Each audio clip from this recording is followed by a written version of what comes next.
still going to wait till I get around the corner before I start talking properly, because it's blooming windy where I am. Hola, buena. Far too windy.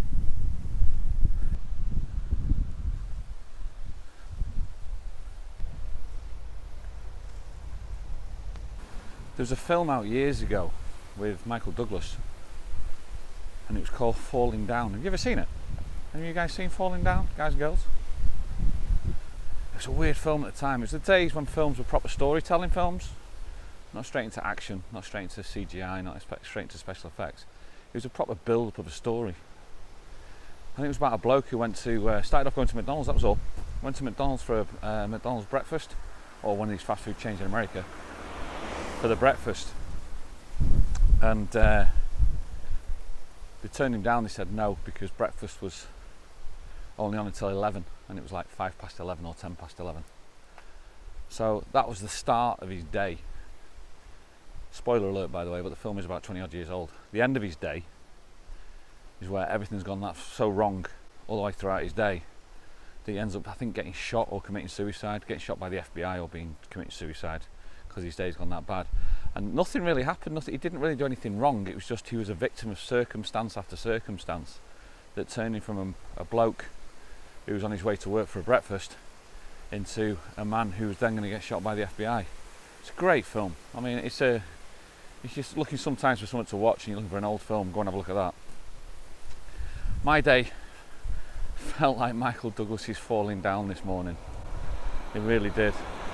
Where just circumstance just rolls, and there's just nothing you can do with it. You just got to roll with it and just play with it, but try and vent off from it.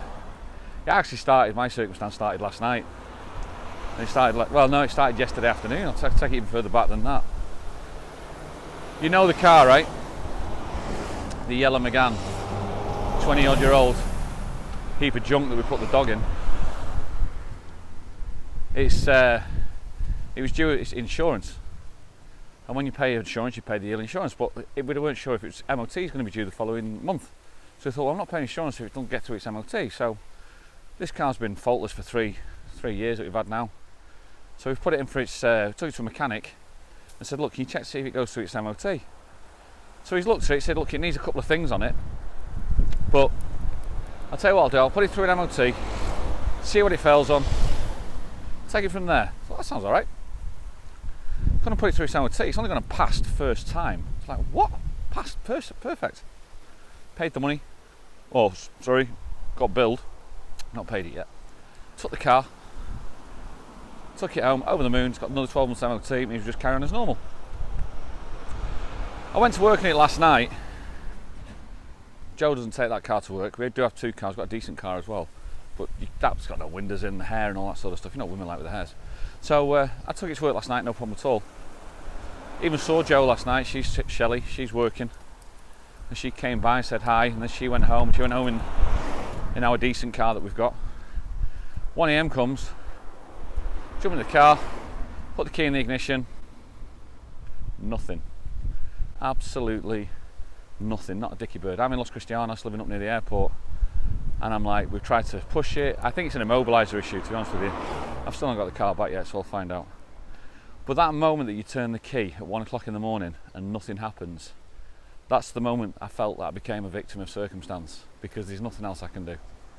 We try and save money, we try and, be cautious with what we do over here. So the first thing I did was I called Jo, I had to wake Jo up. I had to tell her to come and get me in Los Cristianos, which of course she would. It's just exactly the same as I'd do for her. But you're setting the ball into motion, that happens. So I get to bed last night, about 2ish, 2:15, knowing damn well that we've got day-to-day planned. Most of those plans are out the window, because we've got to go and try and get this car started. First thing you think of straight away is the battery, and the battery's not charging, so I'll borrow jump leads. I'm up early at 8:30, after only about 6 hours, 5.5 hours sleep. Go and drive back into Los Cristianos with Jo in the other car, set it all up, put the cables on. 15 years in the motor trade, now I jump the car. Absolutely not a dicky bird. I think this is an immobiliser issue, and this car is not having it. And it's just like, you know that then the next step, because I knew that was mostly happening last night as well, because I didn't think it was a battery issue. You know the next step is you've got to call out the tow truck, which means you've got to go on the insurance, which means you've got to wait for the tow truck, which means you've got to do the conversation in Spanish over the phone. Luckily they were fantastic, they spoke a bit of English as well. Then you've got to get the tow truck over. The guy was brilliant, he put it on, took us all the way back up to the airport where we live, and then now at the moment it's back with the mechanic who had the car yesterday, got it through an MOT, and now that today the car's not working. He's not going to watch this, so we're 50, the jury's out 50-50 on that, with what's happened, but you're in somebody's hands, you've played his circumstance. Still not paid me bill, still going to pay a bill to go with it. Next thing you know, the car's not going to be due, ready for today.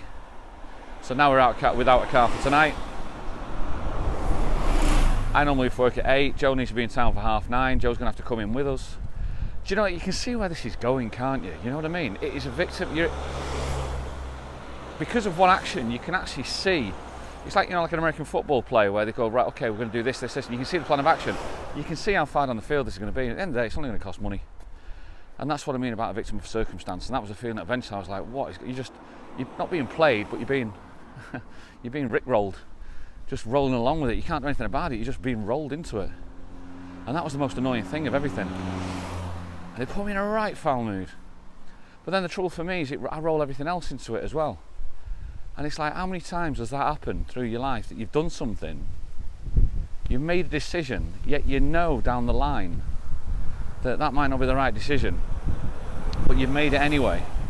And then you know down the line that it comes to play and bite you in the backside and show up right in your face and slap you in the face, and you go, oh, I knew this was going to happen.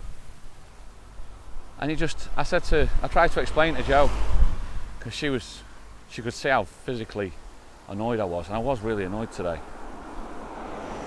And it's more to do with the fact with me being in the car industry, the amount of times people have called me personally when the car's broke down after they've just bought the car, and they're blaming me. I mean, I don't know how to fix a car in the slightest, I just sell them, didn't know how to fix them. And it just all brings it all back, and it was just like, oh man. So I knew the situation of where we were and where it was going to go. So I felt a bit like Michael Douglas from Falling Down today. So we got the car back, as in back up onto this area. The car is now with the mechanic. The best thing I could have done, which I did, was go back to sleep and start the day again, which I've done. So now my 5.5 hour sleep has turned into about a 7-hour sleep. And we go again. The issue that you get is it's going to cost. And when it costs, you've got money or aspirations of what you want to do with the money that you have, but you're going to have to throw it into a different direction, and that's the most annoying thing.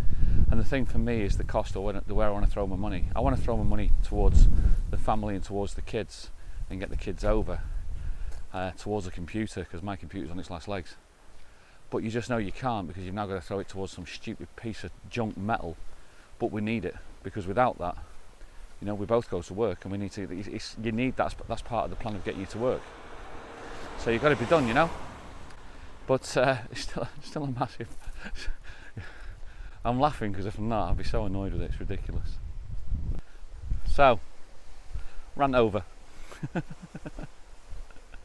We carry on. We just pick ourselves up, dust ourselves down, and carry on. The worst thing is about this, and this is the funny thing is that the car got through its MOT, and I was over the moon. The car got through its MOT, and I'm going to work last night, and I'm sat in this car, and the car is a heap of junk, honestly. And I've got white shorts on, and I'm like sat in this car trying to make sure I don't touch anything so I don't get dirty. And I'm thinking to myself, this isn't even my car.